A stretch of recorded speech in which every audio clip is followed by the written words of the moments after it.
I'm David Settle here at Wyopreps.com, and it's time for our Athlete of the Week honors this week, presented by Premier Bone and Joint Centers. We're worthy of Wyoming, and certainly one of the young ladies that's worthy of the honor this week, Afton Cummins, the sophomore guard from Tongue River High School, put together two very impressive performances. She helped the Eagles go 2-0 in conference last week. They won their games by 52 and 38 points, respectively. But what she did was 14 points, 7 rebounds, 14 assists, 7 steals against Moorcroft. You think that's really good stat line until you hear what she did against fifth-ranked Sundance on the road Saturday. A rare, and I mean extremely rare, quadruple double. We're having a hard time trying to find out when the last one was, Afton. But 22 points, 12 assists, 10 rebounds, 10 steals. Congrats on a fantastic week of basketball. A quadruple double. Sounds like you've had a little bit of a goal to try and get this. I mean, you've been close this year, but how did it feel to actually accomplish that last Saturday? Yeah, for sure. I think kind of getting close all year, I was in the back of my mind. I was kind of thinking about it, but once I finally got it, it was kind of just relief, I guess, and I couldn't have done it without my teammates. So, Um, what does it mean to you to accomplish something like that in terms of kind of presenting yourself as a great all-around player? yeah, I mean, just accomplishing that, it in itself means a lot, but I don't think I could do it without my coaches or my teammates. So, I don't know, just props to them for helping me get to that point. What was the key to accomplishing it on Saturday, especially against a pretty good Sundance team? I think just staying focused, keeping kind of an even head and trusting my teammates that they could get the job done too, because I wouldn't have been able to do any of that without them hitting shots, passing me the ball, helping me rebound or anything like that. So, Your squad, not just you, but Tongue River in general, girls basketball, you guys have had a dominant season. What's been kind of the key to that, do you think, Afton? yeah, it's been a good season so far, and I think just how close we are as a team on and off the court really helps. Well, like we don't fight, we don't not get along or anything like that. So I think just keeping like we love each other really well and we celebrate each other really well on and off the court. So yeah, I think that's kind of been the key this year. Okay. Asked you this as before we started the interview, but your mom's the head coach, your dad's an assistant coach. So it's really a family ordeal. How is that for you? Can you describe that for us? Yeah, I think it definitely has its ups and downs for sure, but I really enjoyed getting to accomplish the things that we've accomplished alongside them and getting to celebrate those wins with them. So I think that's been really special. Yeah. All right. I'm gonna really put you on the spot here. The clutch basket, a really big rebound, the clutch assist, or the clutch steal. If you had to pick one, which one do you want to do in crunch time? Um, I would say the clutch assist, just because I love passing and I love seeing my teammates succeed. So it's an accomplishment for me to be able to pass that, but it's also an accomplishment for my teammate or whoever scored it. So I think we can celebrate that together. So That'd be kind of cool. You make the big pass for the big basket, things like that. Do you like envision things like that when you're oh, practicing and going through reps? yeah, for sure. Sometimes in practice, just whenever we're going through practice, I always think about like it's the state championship right now, games on the line. Like, what do I want to do here just so I get some like live action game reps in practice? So, yeah, for sure. How do you girls keep it going? We talked about this has been a good season. You kind of talked about some of the keys, but how do you keep it going as you get ready for the postseason now? I think we take it just one day at a time. We've really been trying to focus on the now and being present because if we think about what's going to happen Saturday at the regional championship or next week, like we just want to stay focused in the present. So I think that's been the key. Well, you're a fantastic all-around basketball player. It's been fun to kind of watch you put up some of the numbers throughout the year, but uh, quadruple double. That you're on a level of your own now here in the state this year. Like I said to start this interview, we're having a hard time trying to find the last quadruple double in this state. I know it hasn't happened in the last 7 or 8 years. We can certainly say that. But Afton, thanks for taking a few minutes and congrats on being one of our athletes of the week. Of course, thanks for having me. David Sutter back at Wyopreps.com. We continue with our Athlete of the Week feature this week, presented by Premier Bone and Joint Centers. We're worthy of Wyoming, and one of our winners this week, Jade Brown from Cheyenne East High School. The junior last week put together two great performances and two conference wins for the Thunderbirds. She averaged 16 points, 9.5 rebounds, and 3 blocks per game. Had a monster game and a win at Laramie, helping the Thunderbirds beat the Plainsmen by 23 points, and then helped the Thunderbirds beat Cheyenne South in their second game last week by 26. Jade joins me right now. Jade, congrats on a great performance last week. Take me back to those two games last Wednesday and Thursday. How would you kind of say you played from your perspective? Yeah, thank you for having me once again. I'd say I played pretty well. I think it all started on the defensive end. I think we played really well as a team. I think our defense was really good that game. We got kind of all got in a little bit of foul trouble, but and then I think we all played pretty well. For you, what have you done to grow your game this year? I've been impressed watching you your first couple years at the varsity level.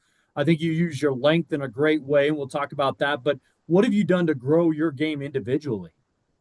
I would definitely just say confidence. Like I've always been pretty skilled, but I think just working to get better and knowing that you're not always gonna be the best player is what kind of keeps me going. Like really just pushing yourself and just building up my confidence has really helped this past season and past 2 seasons.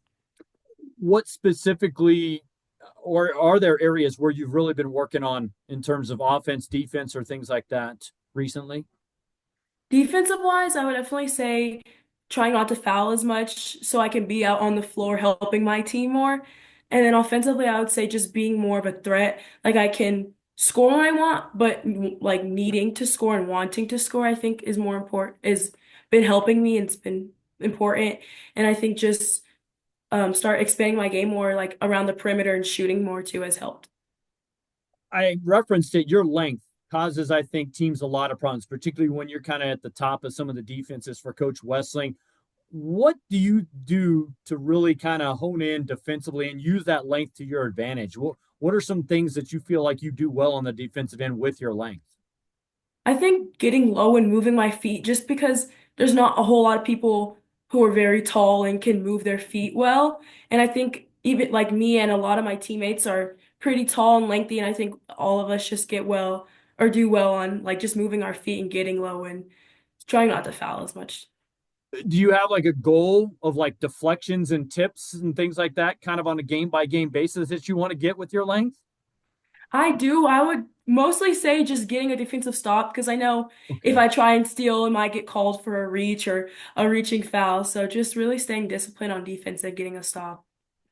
Obviously, you get down towards the end of the regular season here, and I know you got a big one coming up Friday night against Cheyenne Central, your crosstown rival. But what are some areas where Coach Wesley and the staff are really focused on improving here before you get to the big postseason games coming up?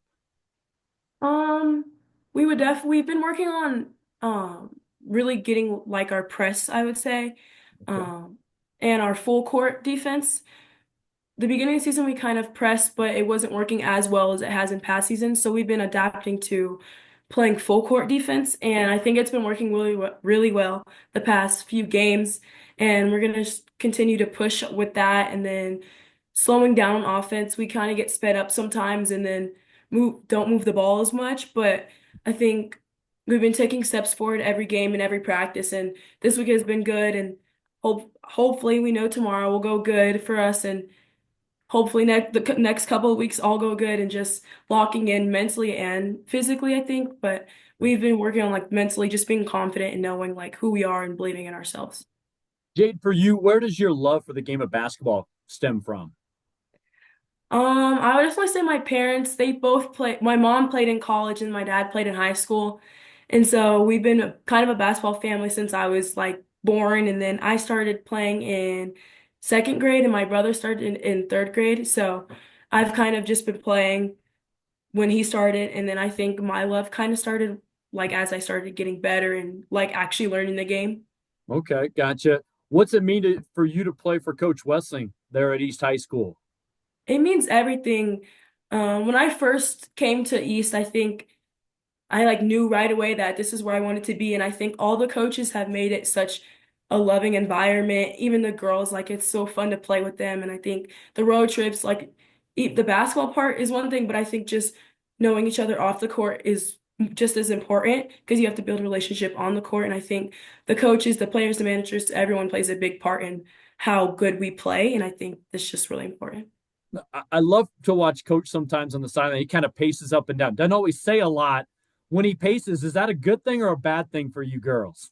Mostly it's good, but sometimes we don't know, like we always know like right away when we make a mistake that it's probably not a good pace, but usually it is. And I think just knowing like how West coaches, I think is helps us because a lot of coaches, like everyone coaches differently. And I think Hayes is more of like kind of a quiet, but when we Right. go off the court, then he really gets on you and tells you what you're doing wrong. And even the assistant coaches really help you. I got you. Well, Jade, again, great performances last week. Congrats on being one of our athletes of the week. It was fun to watch you last Wednesday at Laramie, and thanks for taking a few minutes to chat with me. Thank you so much. David Sutter from Wyopreps.com as we continue talking about our Athlete of the Week honors here at Wyopreps, and they're brought to you by Premier Bone and Joint Centers. We're worthy of Wyoming. Our boys winner this week, Malachi Villarreal from Kemmerer, and had a fantastic 3A state championship boys swimming and diving meet last weekend in Gillette.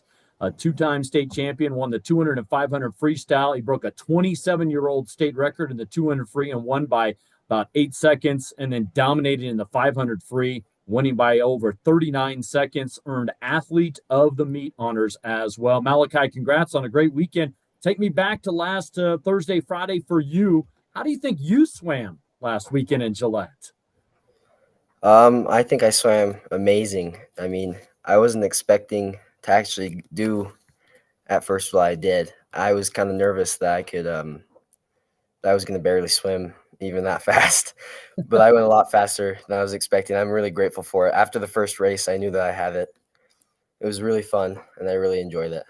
Well, yeah, I was going to say you broke one record in the prelims and then re-broke it again in the finals. Talk a little bit. Let's start with the 200 free. Obviously these are distance races. Do you like swimming distance versus other events? Growing up, I did not like swimming distance. I despised it. I wanted to be a sprinter and everything, but as I started to practice a lot, I did a lot of conditioning. So naturally, it just kind of became, like I was kind of, you're supposed to do it if you condition a lot. I didn't sprint as much as most kids did in practice. So I ended up doing the 500 and 200 and stuff while I was in USA swimming. And then all of middle school, I would do the 200 all the time. Okay. So the 200, take me through the 200 race, both prelims and finals, kind of assess what your goal was, kind of your strategy, I guess. Prelims, coach and I discussed that we were going to go smooth and just place first and go into the finals first. She wanted me to make sure I wasn't going to burn out the first day so I could go faster the second day. And I I felt really good. I might have, if I'm being honest, I really wish I don't know, if I would have went out really hard the first day, I might have went even faster, but I don't know. I think I did really good the second day too. I'm grateful for my swims. Yeah, 500 free, you blow the field away. I think you lapped everybody basically, and winning by over 39 seconds. You break that state record by 8 seconds, so that's not a small accomplishment, young man. Congrats on that. Take me through the 500 and how you kept pushing the pace.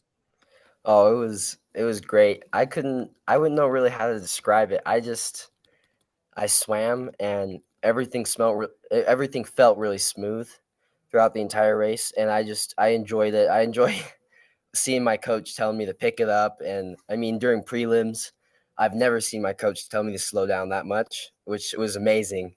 It made me feel really, really good about my race, and I felt that I was yeah, I felt that I had that race down. I figured it out. All of season, I was able to go sub 5. My slowest race ever was probably a 5:04 in the 500, which last year would have been a tremendous time, a really good time for me. And this year, I mean, I was able to go 4:45 for my fastest before state, which was a really good accomplishment for me, and I was really proud of it. So obviously you've pushed yourself to new heights, it sounds like. How have you done that? What in training has allowed you to kind of push yourself? Um, I would say out of all the things that it takes to be an athlete, it was mainly my mental game. Last year I was a horrible mentality. I would tell my coach one thing, but I did not feel that way. And I'll be honest, this year I was a little nervous coming into season, or not. Yeah, coming into season I was a little nervous, and then towards the end of season I was really self conscious. I was like, okay, this is kind of scary. I got super sick. I had a little incident where I ended up giving myself a concussion, actually, like 2 days before the state. But I figured it out. I endured, and I'm very grateful for all the help that I had with that. Whether it was my coaches, my friends, my family, they all helped. They supported me, and my teachers too. I can't thank my teachers enough for giving me some time to catch up. And but yeah, I'd have to say this season it was a big mental game. I changed from being very negative to always looking at the positive side and being appreciative of what I had and excited. I had to be happy. Whenever I dropped time, I didn't want to. I had to cherish the moment rather than being like, okay, now let's go cut some more time. Well, that sounds like a good way to look at it. You got named the 3A athlete of the meet. There's some really good swimmers and divers in 3A. What did that mean to you to receive that honor? Um, I really appreciated that award. I think that there was definitely. I'm not saying I didn't deserve that award, but there's definitely other athletes that would deserve an award like that. I'd have to shout out for Colby Blackburn, Finn Richards, Bradley McKenzie. I mean, he went through some things too. He injured his ankle, wasn't able to compete how he wanted to, but he still did amazing, placing second in both of his events. Um, Tommy Wonka, I mean, he's All American. That was awesome to see him break his record. Uh, no, it was. I think overall the meet was a beautiful meet, and everyone there that competed and won their events, they all deserved it. Anyone that placed, whether it was diving or swimming, I thought it was a good meet, and yeah, I can't thank the athletes enough that they make an amazing performance in all the other events. Well, congrats. You deserved it because you were the only swimmer the entire weekend to break not one, but two state records. Malachi Villarreal, congrats on being our athlete of the week. And thank you for taking a few minutes to chat with me again. Thank you.